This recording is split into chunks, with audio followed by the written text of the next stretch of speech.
Joining me now, Benzion Sanders, author of that New York Times essay about serving during the 2014 Israeli invasion of Gaza. He's now Jerusalem Program Director for Extend, an Israeli and Palestinian human rights group, and Yusuf Munaya, head of the Palestine-Israel Program and Senior Fellow at the Arab Center, Washington, D.C. He's former Executive Director of the U.S. Campaign for Palestinian Rights. Thank you both for joining me.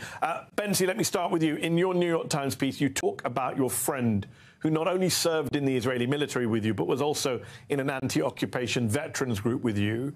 Before we talk about the war and what's happening in Gaza, could you tell our viewers about what happened to him on October the 7th?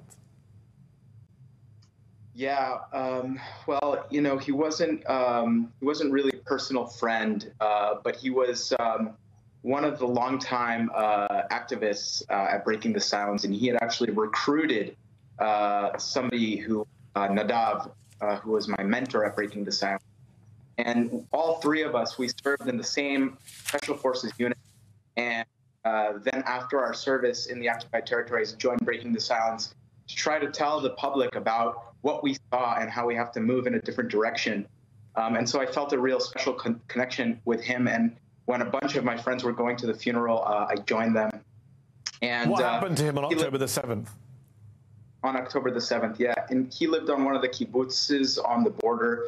And he was actually on the security team of the kibbutz. And when terrorists infiltrated the kibbutz and began slaughtering people, he fought them off. And until basically he held them off for 7 hours until he ran out of ammunition. And then he himself was murdered. So, Benzi, given what happened to your fellow veteran, a lot of people watching at home might wonder why someone like yourself doesn't want to take out Hamas, why you don't support this ground invasion and the Israeli proposed military solution to Hamas, quote unquote. Yeah, well, I do support the idea of defeating Hamas and making Hamas irrelevant and taking them away from power.